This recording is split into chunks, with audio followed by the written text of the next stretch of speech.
Friends, आपका मेरे channel सीख स्टडी में स्वागत है, जहां पर आपके आने वाले सभी एग्ज़ाम में बहुत ज़्यादा हेल्प मिलने वाली है। सारे एग्ज़ाम से रिलेटेड कंटेंट आपको यहां मिलता रहेगा। इसलिए फ्रेंड्स, चैनल को सब्सक्राइब और लाइक करना बिल्कुल ना भूलें और साथ ही साथ बेल आइकन पर ज़रूर क्लिक करें। तो फ्रेंड्स, चलते हैं आज के कुछ इम्पोर्टेंट क्वेश्चन में। देखते हैं कि वह कौन से क्वेश्चन हैं। चलिए गाइस, देखते हैं हमारा पहला क्वेश्चन कौन सा है। हमारा पहला क्वेश्चन ये है गाइस, देखिए, जब सरकार का कुल राजस्व उधार से प्राप्त धन को छोड़कर से अधिक हो जाता है तो उसे क्या कहा जाता है? राजकोषीय घाटा, बजट घाटा, चालू खाता घाटा या फिर ऑप्शन नंबर 4 राजस्व घाटा। फ्रेंड, ये 4 विकल्प आपको दिए गए हैं। सोचिए और विचार कीजिए कि कौन सा ऑप्शन सही हो सकता है। राजकोषीय घाटा, बजट घाटा, चालू खाता घाटा या फिर राजस्व घाटा। चलिए फ्रेंड, सोच लिया होगा फ्रेंड आप सबने। चलिए अब इसके उत्तर की ओर चलते हैं और देखते हैं हमारा कौन सा विकल्प सही है। चलिए फ्रेंड, इसका सही विकल्प है ऑप्शन नंबर 1 राजकोषीय घाटा। क्लियर होगा गाइस? अब ये राजकोषीय घाटा क्या होता है? जब सरकार का अनुमानित राजस्व प्राप्ति जो होती है उसे और उसका व्यय जो होता है, ठीक, का अंतर निगेटिव आ जाए। कहने का मतलब है कि व्यय अधिक हो जाए और प्राप्त राजस्व कम हो, तो उसे कहा जाता है राजकोषीय घाटा। क्लियर हुआ फ्रेंड? क्या होता है राजकोषीय घाटा? जब व्यय अधिक हो जाए और जो हमारे प्राप्त राजस्व हैं विभिन्न सोर्स से वे हो जाते हैं कम, तो हमें क्या हो जाता है? राजकोषीय घाटा, इसे कहा जाता है। क्लियर हुआ फ्रेंड? चलिए फ्रेंड, अगला क्वेश्चन भी देखते हैं। हमारा अगला क्वेश्चन कौन सा है? वर्ष 1799 में राजा सवाई मानसिंह ने किस भारतीय स्मारक का निर्माण कराया था? 4 ऑप्शन है फ्रेंड आपके पास। Leh palace, Mysore palace, Mattancherry palace या फिर हवा महल। फ्रेंड, ये 4 विकल्प दिए गए हैं आपको। सोचिए और विचार कीजिए कि कौन सा विकल्प सही हो सकता है। Leh palace, Mysore palace, Mattancherry palace, Hawa Mahal. चलिए फ्रेंड, सोच लिया होगा आप सबने। अब चलते हैं इस प्रश्न के उत्तर की ओर और देखते हैं हमारा कौन सा प्रश्न ऑप्शन सही है। चलिए फ्रेंड, इसका सही जवाब है ऑप्शन नंबर 4 हवा महल। क्लियर हुआ फ्रेंड? इसका सही जवाब है हवा महल। इसे किसने? राजा सवाई प्रताप सिंह ने 1799 ईस्वी में बनवाया था। क्लियर हुआ? और फ्रेंड, यहाँ दिया गया है लेह पैलेस। लेह पैलेस किसने बनवाया था? तो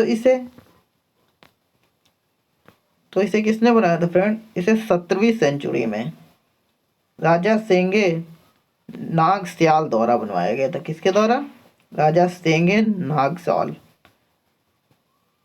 हुआ क्लियर फ्रेंड? और ये मैसूर पैलेस दिया गया ऑप्शन नंबर 2 फ्रेंड, ये कब बना था? तो ये 1897 से 1912 ईस्वी के बीच में किसने बनवाया था? प्रमोदा देवी वाडियर। किसने? प्रमोदा देवी वाडियर। क्लियर हुआ फ्रेंड? और ये मातंचेरी पैलेस कब बना था फ्रेंड? ये 1557 ईस्वी में बना था।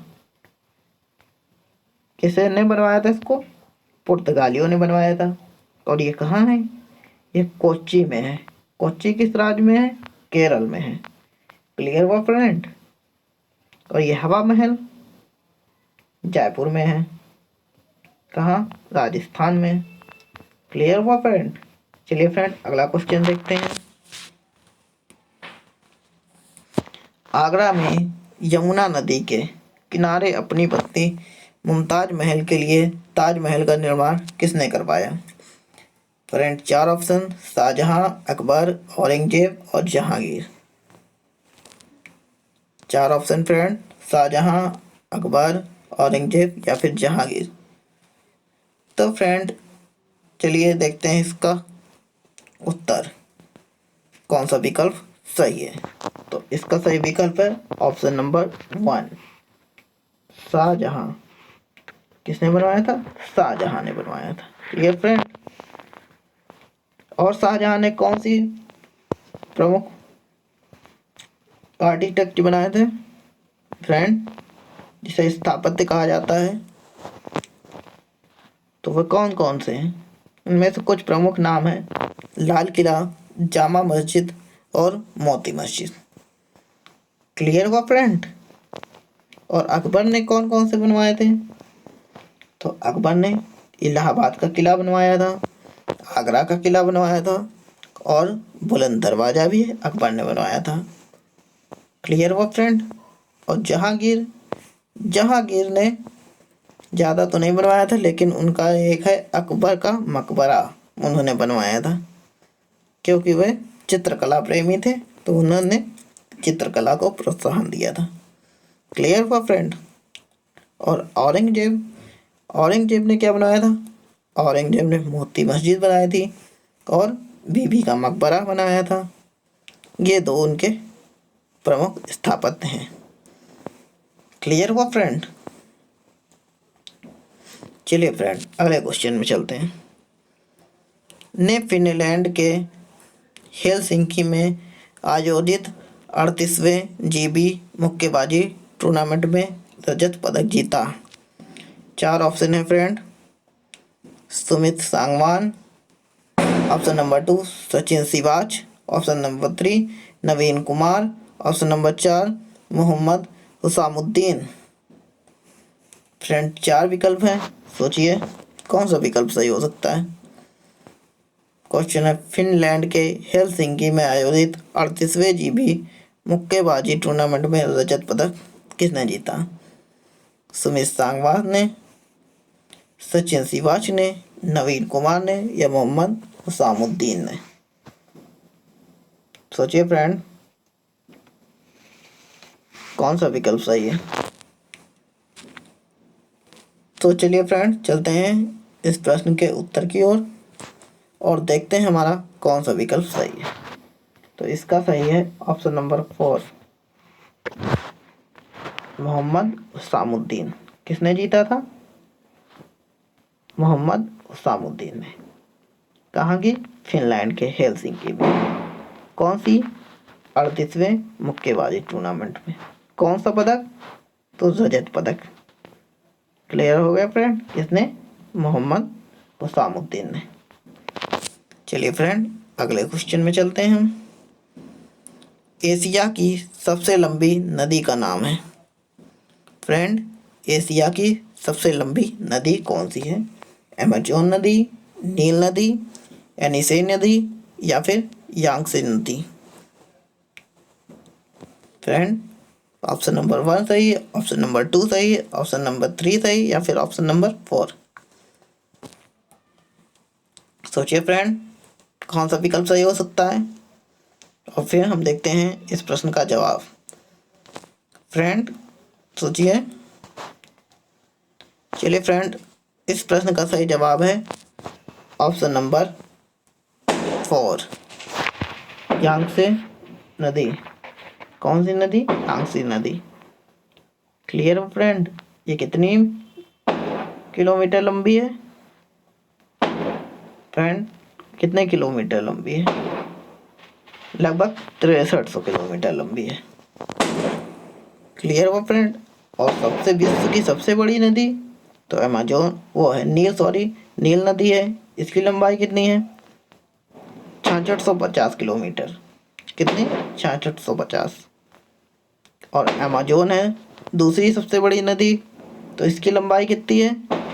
6575।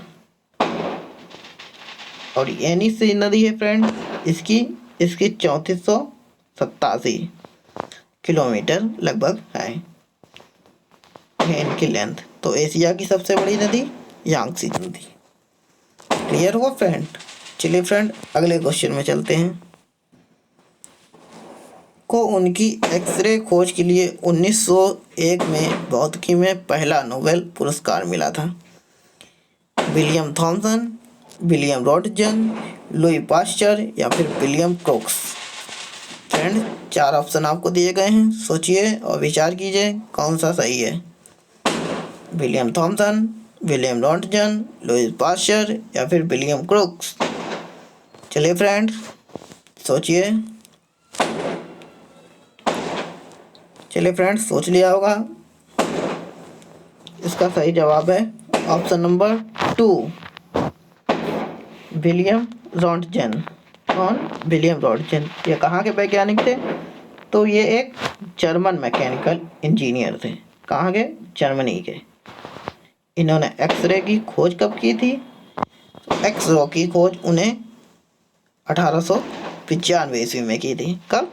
1895 ईस्वी में, जिसके लिए 1901 का इन्हें नोबेल मिला था। क्लियर हुआ फ्रेंड?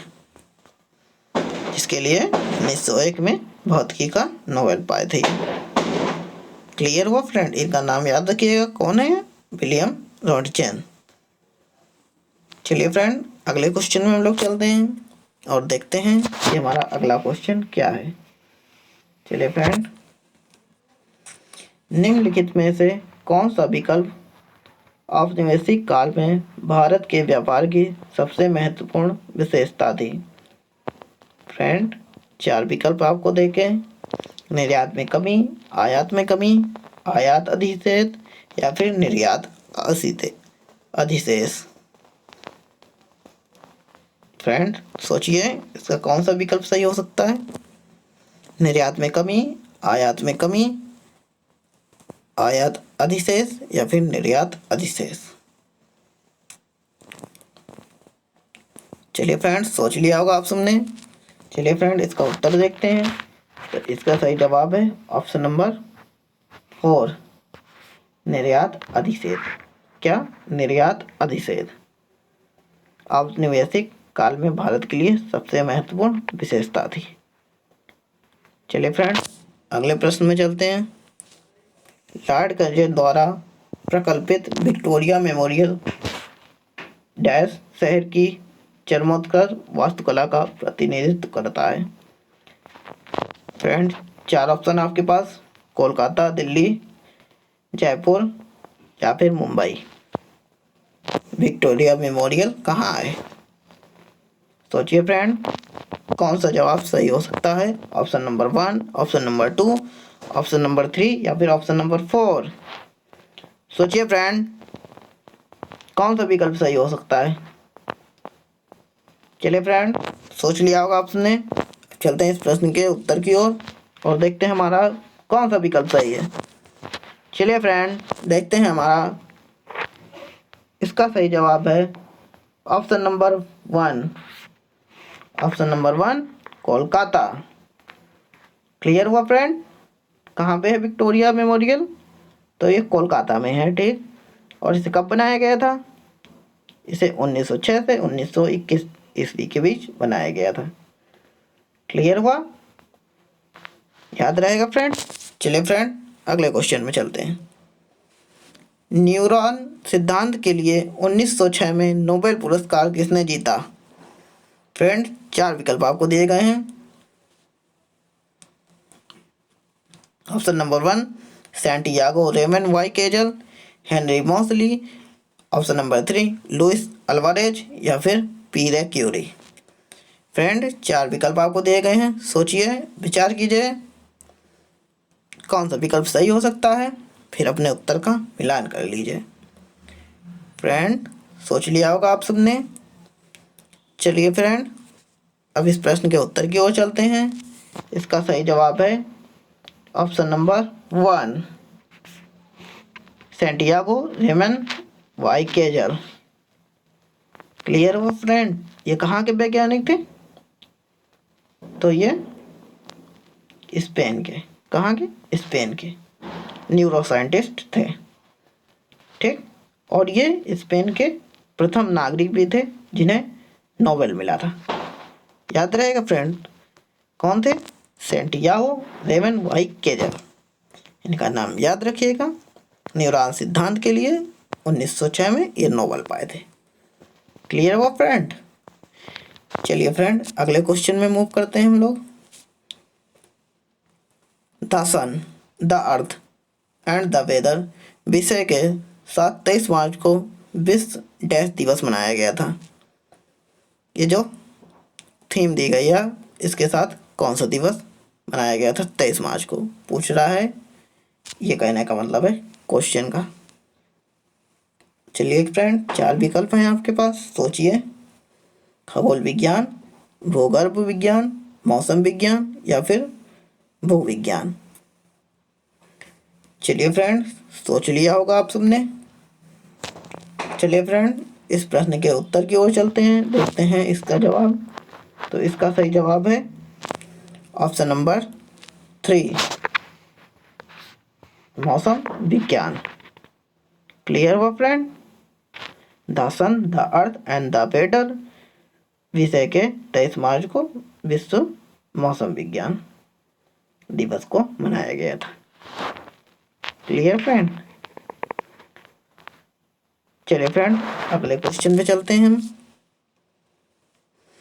विलियम क्रुक्स एक भौतिक रसायनज्ञ ठीक थे जिन्होंने तत्व की खोज की और उसका नामकरण किया।